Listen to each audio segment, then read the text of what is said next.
connaît tous dans notre vie des passages à vide. Aujourd'hui, c'est le sujet de la vidéo. Et on se retrouve tout de suite, juste après le jingle.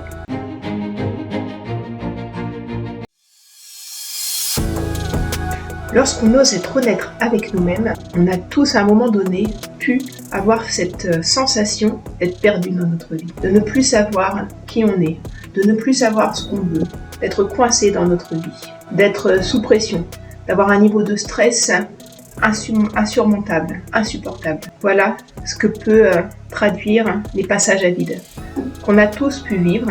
Et moi j'en ai comme tout le monde connu beaucoup, mais qu'on a aussi la possibilité de pouvoir voir évoluer positivement.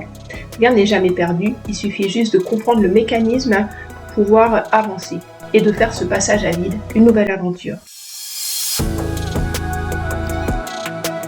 Avoir l'impression d'être un peu dans notre vie comme sur des montagnes russes, des pertes de repères, de se sentir complètement perdu.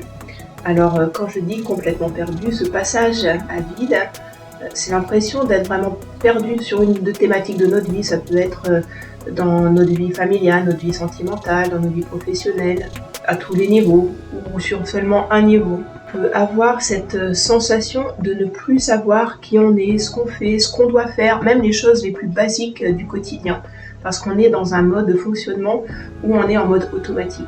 C'est des moments compliqués, des moments inconfortables, parce qu'on se sent figé, se sent paralysé, des moments où il peut y avoir une grande panique, des périodes angoissantes, stressantes, et plus on se met de la pression pour en sortir, et moins on s'en sort.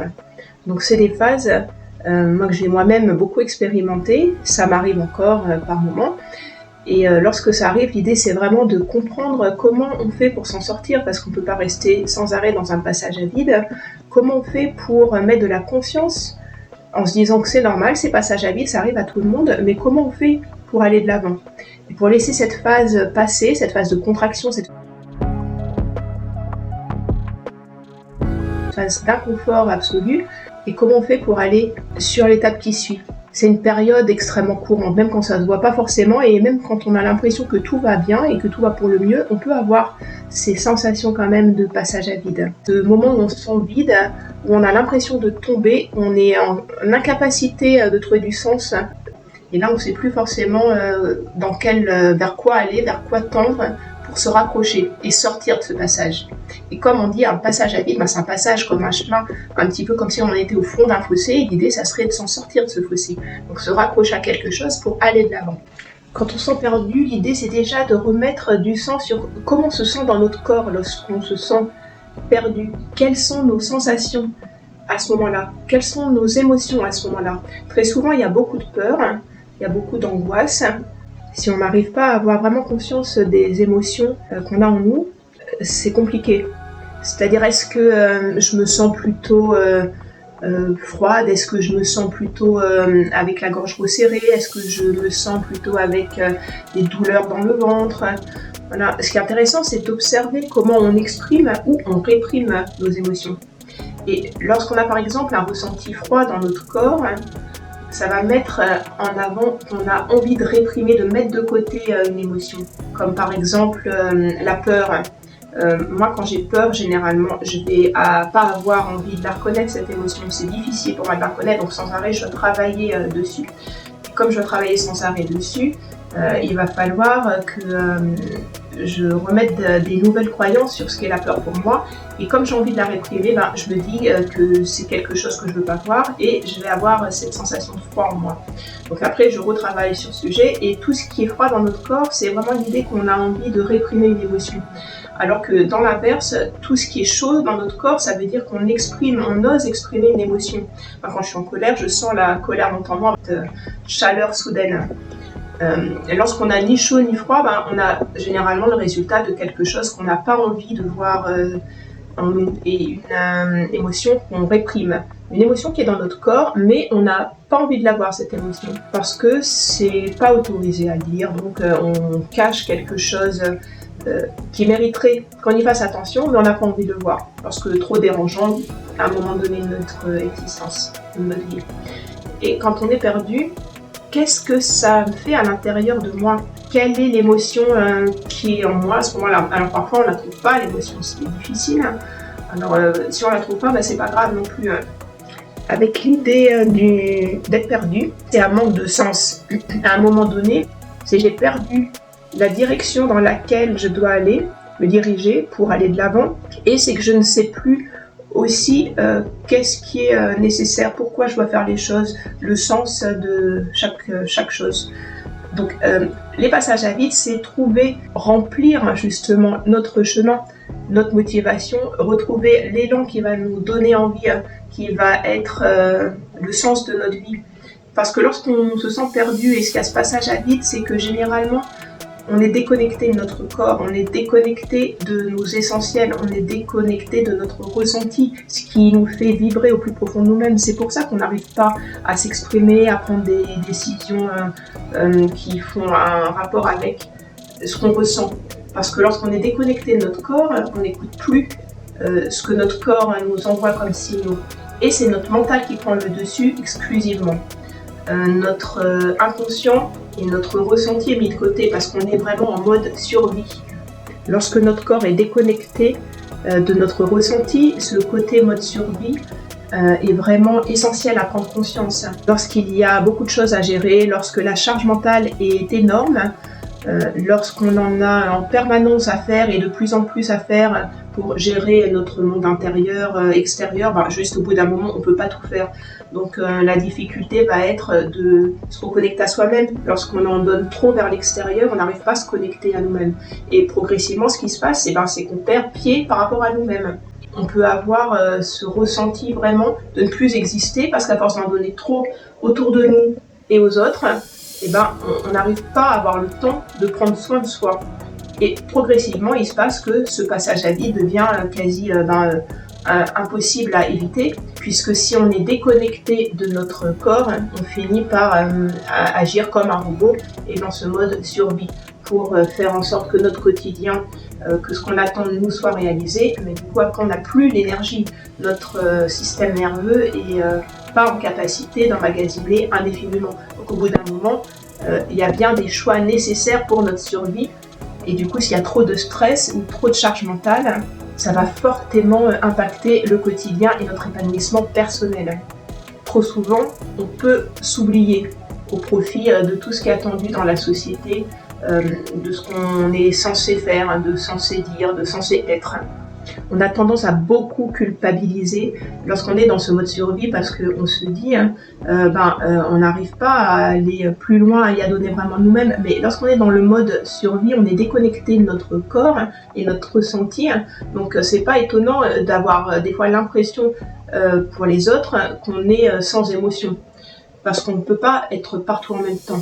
Et à un moment donné, si on veut pouvoir donner pleinement aux autres, il va être indispensable de se reconnecter à soi-même. Épuisement nerveux, un système nerveux qui est épuisé, ça a énormément de répercussions à tous les niveaux de votre vie. Alors attention, il faut vraiment avoir cette vigilance-là. Quand on se sent perdu, ce qui revient le plus souvent, c'est qu'on ne sait pas quelle est la bonne décision à prendre. On ne sait pas quoi faire. Et ce passage à vide épuise notre capacité décisionnelle. La charge mentale devient trop grande et les choses basiques, savoir qu'est-ce qu'on doit faire pour nous faire du bien, on n'est plus capable de prendre la décision. Des choses très simples, Est-ce que j'ai envie ou pas aujourd'hui d'aller faire une promenade pour me connecter à la nature? Est-ce que aujourd'hui je m'autorise à aller prendre un rendez-vous pour aller faire un massage pour me sentir bien?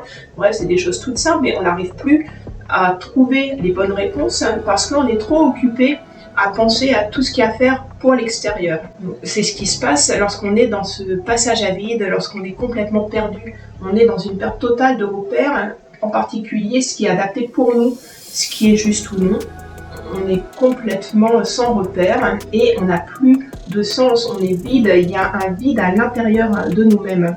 Parce qu'on ne ressent même pas en fait les émotions. On ne sait même plus en fait mettre des mots sur les émotions qu'il pourrait y avoir à l'intérieur de nous parce qu'on n'arrive pas à les analyser.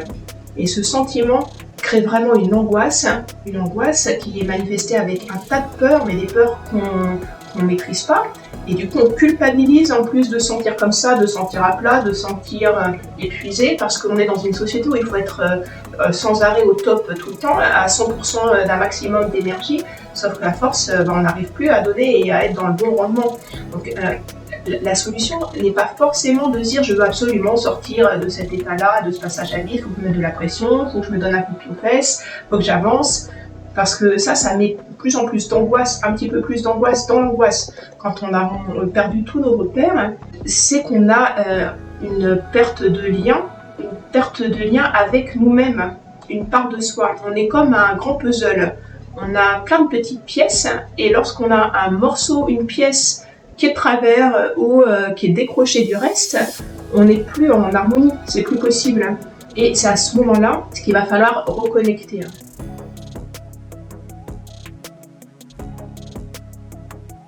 Lorsqu'on perd le lien, lorsqu'on a perdu notre petite pièce de puzzle, voire plusieurs pièces de puzzle qui faisaient qui on était, et ben là c'est le moment où on va trouver, il va falloir trouver et puiser en soi, au plus profond de soi, comment remettre du sens et comment rapprocher cette pièce à notre puzzle personnel pour pouvoir aller sur un chemin qui va permettre de plus être un passage à vide, mais un passage plein de vie. Plein de votre vie, comme on a la vie qu'on a envie d'avoir, qui résonne profondément en nous, où on fait attention à notre ressenti pour pouvoir aller de l'avant. Et quand on sera rempli de vie, rempli de ce qu'on aime, de ce qui nous fait vibrer au plus profond de nous-mêmes, on sera en capacité d'aller sur le chemin qui nous correspondra. Et de là, on regorge nos batteries de la bonne énergie et qui nous permet d'aller de l'avant. On se reconnecte avec nous-mêmes et alors on se reconnecte avec le monde.